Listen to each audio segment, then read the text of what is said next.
Marcos Amorim, sou residente da cardiologia aqui do INCOR. Sou eu que vou apresentar hoje o nosso primeiro caso da reunião do partido. O nosso paciente é o ABS masculino, 58 anos, natural de Fortaleza, procedente de São Paulo, católico, casado, atualmente desempregado. Ele entra à consulta ambulatorial conosco no momento da consulta totalmente assintomático. Ele teve uma história de infarto com supra de parede anterior, em abril de 2022, não trombolizado. Posteriormente, ele foi submetido à estratificação coronariana invasiva e, a partir do resultado desse exame, foi encaminhado ao INCOR para poder ter uma avaliação do seu tratamento definitivo.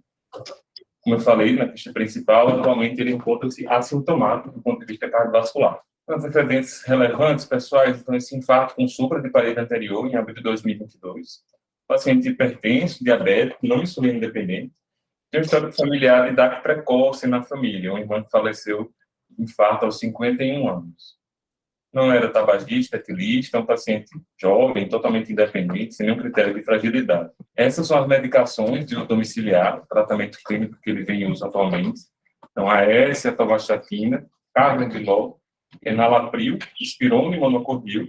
O tratamento de diabetes dele atualmente é metformina e dapagliflozina. O exame físico não tem nada de chame de atenção, do ponto de vista de alteração, congestão à esquerda ou à direita. Os exames laboratoriais recentes aqui do INCOR mostram um bom controle metabólico, um LDL de 48, diabetes com glicemia de jejum 94, e uma boa função renal, creatinina de 1, com ureia de 31. Esse é o eletrocardiograma. Então, o eletrocardiograma em ritmo sinusal, uma área inativa inferior, alterações da repolarização, né, sem nenhuma alteração específica. Essa é a radiografia de tórax do paciente, também sem nenhuma alteração, a princípio, muito relevante, uma normalidade significativa.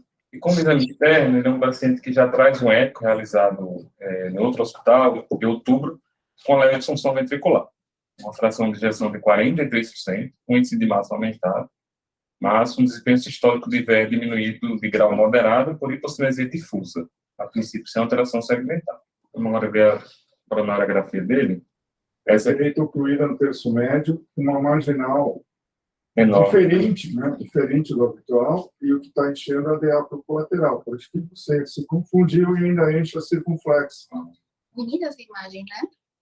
É bonita. Ele está bem o paciente, né? Olha, diferentes credores são. Pois é. O outro detalhe é a fração de ejeção não tão comprometida e sem dilatação de cardióide. E vocês vão ver muitos coronarianos não dilatam a cavidade. E isso, em geral, é um bom sinal, ou seja, ele não deve ter perdido muita massa, tanto que ele tem uma massa enorme pela análise do ecocardiograma. Uma massa aí, de grande hipertenso, com pelo menos quinta hipertrofia miocárdica, independentemente da hipertensão. Mas é interessante, porque isso dá alguma ideia indireta de que ele deve ter muito músculo. Apesar dessa destruição da circulação coronária. Talvez ele tenha nascido com essa marginal já assim, né? Porque é difícil o VGF levar esse tipo de padrão, é como se fosse uma artéria só, né? Tá? A artéria é um perfil de uma colateral que eventualmente já tenha nascido com. Agora dá para ver bem que a coronária dele uma oclusão média distal, a outra incidência coronária direita ainda. Agora a coronária esquerda. Um spider, né? uma DA com lesão grave aqui proximal, um ramo diagonal, se eu poderia dizer. Pode parar um pouco. Na impressão de eficácia seria a DA, aqui seria um ramo diagonalis, e aqui seria a CX, fluida já proximal. E esse raminho aqui, que... É a septal. A septal, né? Você vê aí agora. Você injetou na esquerda, isso. Encheu a direita. O colateral. Colateral. Como ele tem colateral de cá para lá, de lá para cá, de vários focos para vários lugares, não é? Sim. Então, ele tem a capacidade de desenvolver colaterais. Via septal, via Ele tem uma anatomia É interessante diferente, né? que explica muito o fato do ventrículo dele não ter rígido tanta massa, né? E você vê que a DA dele fecha, mas ele emite 2 ramos septais bem grandes. É como se ele tivesse uma DA que entrou no músculo e deu esse... Para um Exatamente. pouquinho. Aí, ó. Segue as septais. O ramo de baixo, isso. Esse, olha. Um para cá e ela continua para cá. Ou seja, só que a DA está fechada. Na verdade, esse é o ramo da DA que protege o septo. Ele tem um ramo diagonais bifurcado, enorme. Lá em cima, e a DA está A fechada. dela está fechada Que aqui. irriga toda a parede lateral dele. Sim. E tem uma colateral epicárdica da direita que irriga a DA apical. É isso aí. Então, isso explica o fato dele ter uma hipocinesia difusa, né, e não ter perdido tanta massa muscular, a despeito de ter 2 artérias ocluídas. E uma primeira marginal que não é comum da coronária direita, enorme, se conectando diretamente com o terminal da DA. Então, ele foi desenvolvendo ao longo da... Qual é a idade dele mesmo? 58, né? Então, ele desenvolveu ao longo da vida dele colaterais. Ele foi desenvolvendo até ter um evento. Né? Ou seja, chega uma hora que alguma coisa acontece. Aí está. Aí está. E é uma boa colateral lá para trás, né? Vocês entenderam a septal? Ou seja, são variações anatômicas. A DA saiu aqui, deu uma septal que penetra no músculo, solta um grande ramo com vários ramos, e um segundo ramo mais um terço médio para distal. Mas ela está ocluída. Mas saiu uma baita diagonalis bifurcada. Tá? Então, e a circunflexa está ocluída. Não parece 43, não. Não parece 40. Parece menos. Né? Esse aqui é nosso? Vai para externo. É externo. É isso. Um tempo nosso. De qualquer maneira, todas as paredes contraem. Esse é um detalhe. Veja, Né? principalmente a ponta, a Contrário. parede anterior e a parede lateral, que a gente vê lá em cima. Vocês já viram ventriculografia no oblíquo anterior esquerda? Não ainda, né? Quer dizer, parece que não existe, mas sempre existiu. Aliás, no começo, os equipamentos filmavam ao mesmo tempo. Isso você não viu, né? Ainda não. Não existe mais, né? Não, sim. Tinham dois. Essa encarnação. Então, você filmava numa direção só, direita e esquerda. É bastante leve, né? Bastante radiação. Mas é a imagem do eco. Quando você faz uma imagem apical do ecocardiograma, vê de lá da ponta, o que você vê?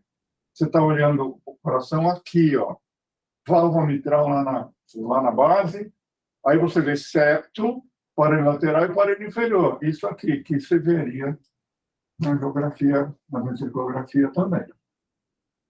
E só que aqui você não consegue avaliar o que contrai. Você sabe que a ponta contrai. E ela fica como se chamuscada, ou seja, sugerindo isquemia, né? Um frangeado. Frangeado. Passando agora para os scores, né? Então, primeiro Syntax 1. Fala mais alto. Syntax 1 de 35. Syntax de 35. Isso. Syntax 2 também 35. Uma mortalidade de 10,5% para PCA em 4 anos, né? Isso. E uma mortalidade de 3,5% para a cirurgia em 4 anos. E, de acordo com o Syntax 2, ele sugere que o melhor tratamento seria cirúrgico, né? Bom, Precise Doubt agora. Ela calcula como 30 aqui. Risco de 12 meses de sangramento maior ou menor de 2,7%. E risco de sangramento maior de 1,4%. Por fim, STS e o score. Um STS calculado 0,81 e o score também 0,81. No DACTRI arterial, no paciente assintomático, leve disfunção de VR, sem acometimento de tronco, a proposta do discriminador foi para fazer uma angioplastia de diagonal. Poderia considerar uma diagonal verdadeira? Olha, né? Mas acontece o seguinte, o paciente é multiarterial, não? É um Tem outras artérias que aparecem aqui. Sim. Eu... Por definição, eu digo, né? Tudo bem. É que você olha, se você for pensar em tratamento, veja, com certeza o paciente precisa de algum tratamento, porque ele já perdeu uma parte da contração, mas sugere que ele tenha muito músculo. Sugere que Eu não teria muita dúvida no que fazer, mas deixa o Roger comentar e o Dalan comentar. pode falar. É um paciente que tem múltiplas oclusões crônicas, né? Eu acho assim, que uma angioplastia de diagonais, na minha opinião, seria uma gota no oceano, né, para essa doença anterior coronariana tão agressiva, tão avançada, onde nós teríamos a artéria coronária direita, artéria circunflexa, que pode ser que não seja nem tão grande, né, e uma descendente anterior completamente não abordadas, né. Eu acho assim que pensar só nesse tratamento, a não ser que haja uma impossibilidade de abordagem das outras artérias, eu acho muito pouco para esse paciente. Se houvesse factibilidade clínica, eu pensaria em indicar cirurgia. Antes do Dalan falar, ele vai dizer do ponto de vista técnico que ele acha do DEA e tudo mais, mas para mim esse é o típico caso de indicação cirúrgica. Ponto.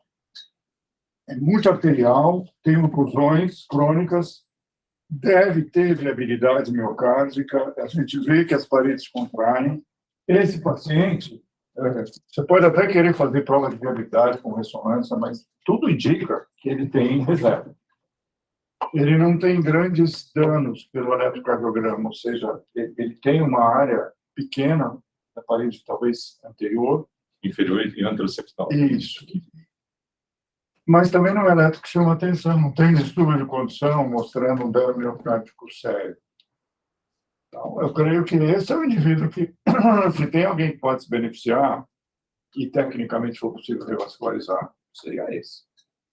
Ou seja, não adianta pensar aqui em estudos, tá? Esse indivíduo não se enquadra em estudo, nem courage, nem isquemia, nem MAS, coisa nenhuma, que são artérias fechadas, tem múltiplas colaterais e tem uma função ventricular provavelmente abaixo de 40%.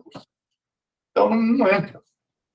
Esse é o indivíduo mais grave, que, embora esteja assintomático, talvez esteja por uma questão de limitação. Eu não sei se a gente colocar na esteira, se ele não vai ter dor ou falta de ar. Com certeza. Porque, veja, a gente não tem uma avaliação funcional. Aqui, tudo que está aqui é anatomia. Se você tem alguma dúvida, precisaria de uma prova funcional. Eu não diria nem para localizar uma prova funcional simples. Só dá medo de colocá-lo numa esteira. Sim. Porque esse deve ter um risco bem maior de fibrilar na esteira. E essa é a indicação de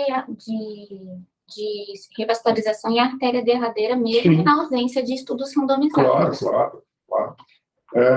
Dalan? Pois não. Fique à vontade. Então, eu acho que você abordou o caso, e foi bem apresentado e comentado por todos. É um paciente jovem que teve um evento importante em abril de 2002, inclusive tendo ficado internado por um mês, ou seja, ele teve um infartaço com supra. E quando isso se traduz no cateterismo, pela DA fechada e pela CD fechada. São duas artérias importantes e ele está vivendo, como já foi muito bem falado pelo Armando, com uma diagonálise derradeira. No CAT, acabei vendo também uma outra artéria, talvez uma primeira marginal, uma interventricular anterior, paralela a essa diagonálise. Então, ele tem duas artérias com lesão potencialmente abordáveis cirurgicamente. E eu acredito que essa seja a melhor opção para esse paciente. Tem bastante coisa para fazer. Com certeza, essa diagonálise, se receber um enxerto arterial, talvez a mamária esquerda mesmo, distalmente a lesão, vai trazer muito benefício para esse doente a longo prazo. Eu trataria essa diagonálise, talvez com a outra mamária, esse outro ramo de artéria coronária, que está paralela à diagonal, está um pouquinho posterior, e, obviamente, verificaria a DA, que me parece não muito boa, mas ela é fechada, é uma surpresa, e a mesma ADP da CD aparece. Então, dá para tentar fazer 4 enxertos nesse paciente e modificar a evolução natural dele. Eu nem pediria mais prova de isquemia. Na própria ventriculografia, para quem tem um pouco mais de experiência, que tem sinais de isquemia, a viabilidade da parede anterior, tem enfriado, e eu acho que esse paciente vai se beneficiar muito com a revascularização. Então, portanto, ele tem um diabetes tipo 2, se não houver contraindicação maior, eu indicaria a cirurgia para ele.